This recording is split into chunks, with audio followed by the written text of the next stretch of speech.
Olá, bem-vindo, bem-vinda. Este vídeo é sobre o Livro dos Espíritos. Eu pensei em fazer esse vídeo principalmente para uma amiga minha que está tendo contato com a doutrina espírita e, como muitas pessoas, tem dificuldade em estudar esse livro. Então, Livro dos Espíritos, nós vamos tentar fazer um apanhado. Esse vídeo é para ela, né? Para que ela consiga. Ela comprou o Livro dos Espíritos, mas está tendo dificuldade em começar. Antes da leitura, nós precisamos saber algumas coisas a respeito do livro. Quem é o autor? Quando ele foi escrito? Por que ele foi escrito e para quem? Vamos entender melhor. O autor, nós estamos falando do famoso Allan Kardec. Só que o verdadeiro nome dele não é esse. O nome dele é Hippolyte Léon Denisard Rivet. Mas ele mentiu o nome? Não. Vamos entender um pouco melhor do autor. Ele nasceu no ano de 1804, na França. Menino ainda, ele foi enviado para estudar na Suíça, no Instituto de Yverdun, com o famoso Pestalozzi. Ele se desenvolveu, teve um amor muito grande pelo método de aprendizado e de ensino e já dava aulas nesse instituto no qual ele entrou como aluno. Quando ele voltou para a França, ele tinha um interesse muito grande pela educação. Ele fez livros de gramática francesa, de aritmética, e tinha um interesse muito grande pela educação em si. Ele teve até uma escola, né, durante um período. E ele era conhecido, Hippolyte Léon Denisard Rivet, era conhecido como um professor, alguém com uma cultura fantástica e que estava desenvolvendo muito a atividade de ensino. Num determinado período da vida dele, ele já mais maduro, ele tomou contato com uma coisa que estava acontecendo na França, que eram as mesas girantes. Antes das mesas girantes, vamos voltar. Nos Estados Unidos, aconteceu um fenômeno muito importante na cidade de Hydesville. As irmãs Fox, crianças, a casa delas começou a ser assombrada.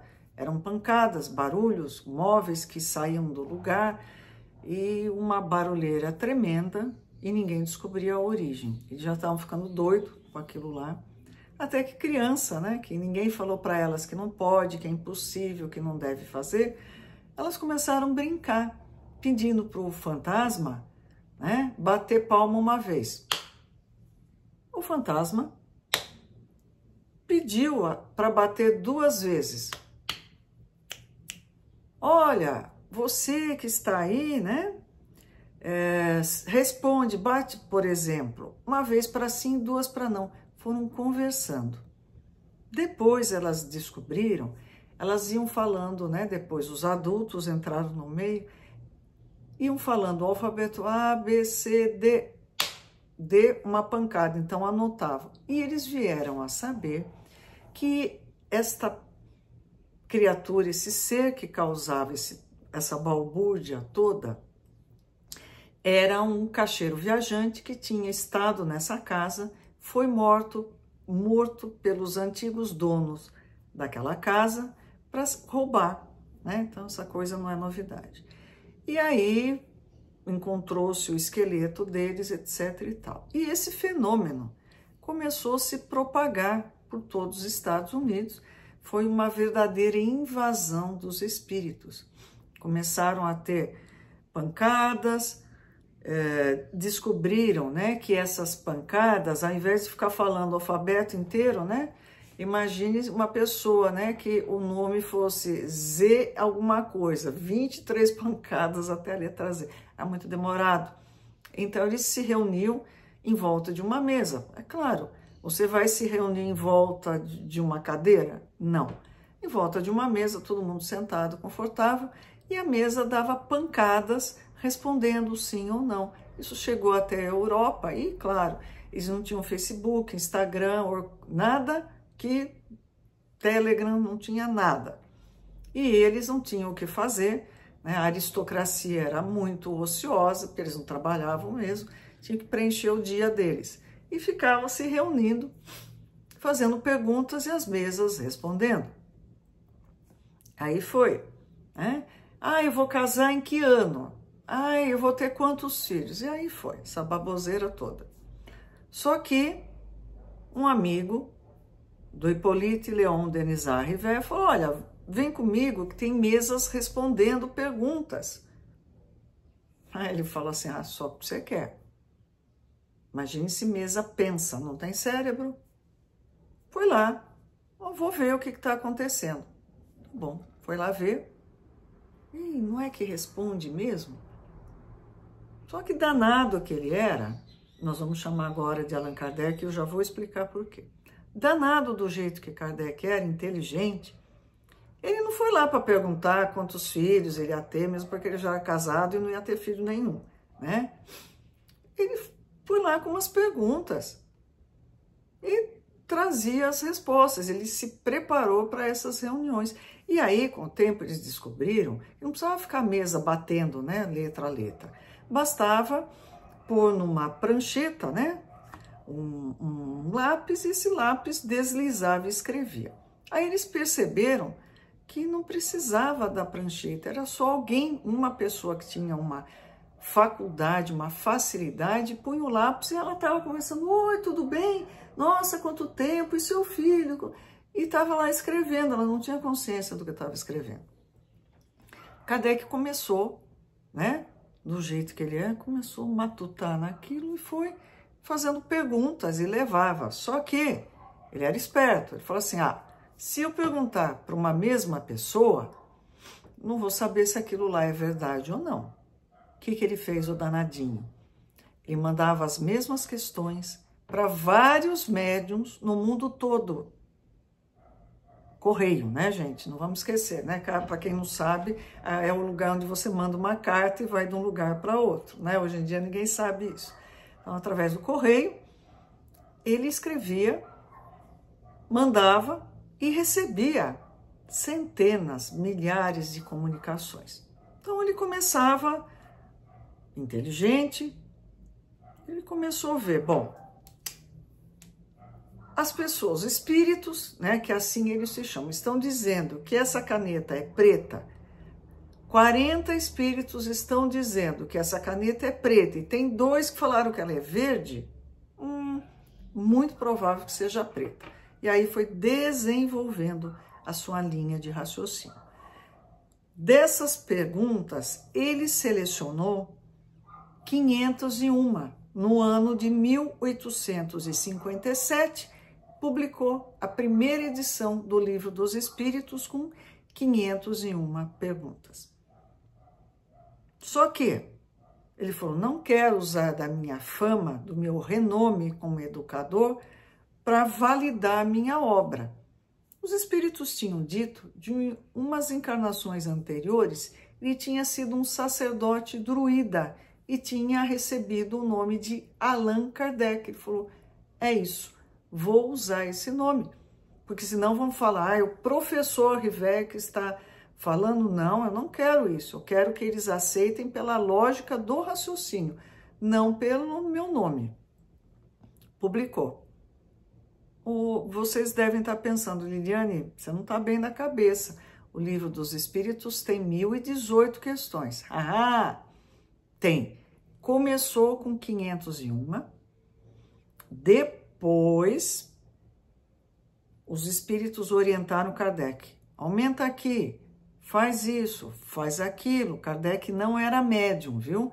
Ele recebia as orientações fornecidas por médiums.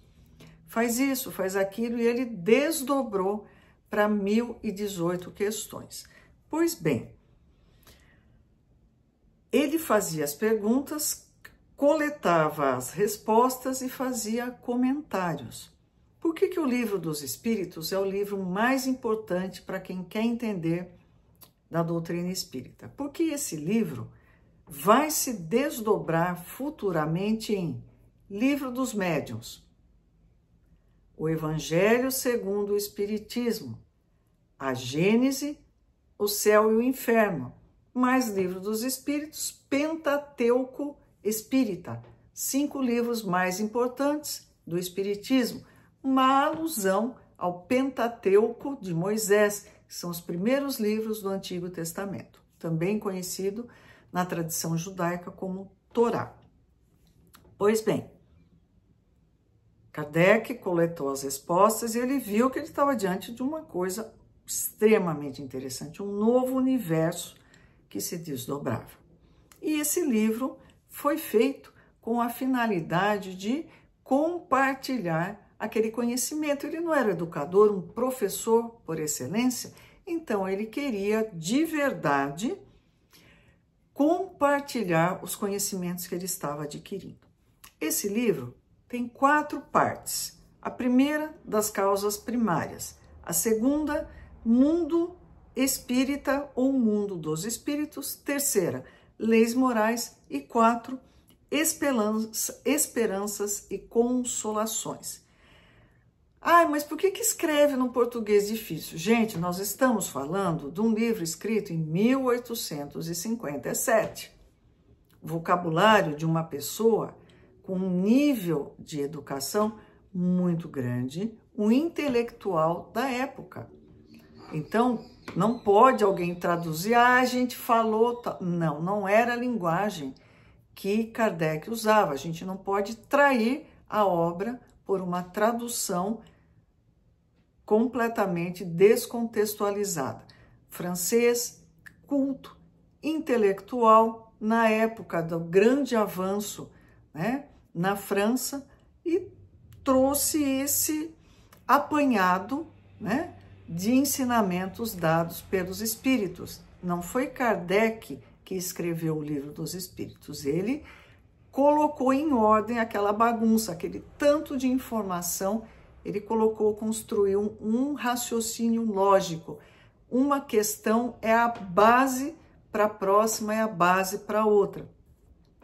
Portanto, não caiam, né, na loucura de estudar, hoje eu quero estudar tal. Não, Kardec constrói um raciocínio lógico. Se eu quero ensinar matemática, primeiro eu preciso dominar números, depois as operações básicas, adição, subtração, multiplicação, divisão, depois eu vou para raciocínios mais complexos. Como é que eu, que não sei o que é uma dezena, não sei a tabuada, vou me meter a estudar logaritmo? Não dá, né? Seno, cosseno, tangente, não vai virar. Então, começa do começo, da primeira folha, onde ele coloca quais são as finalidades desse livro. Não percam o próximo vídeo. Até mais!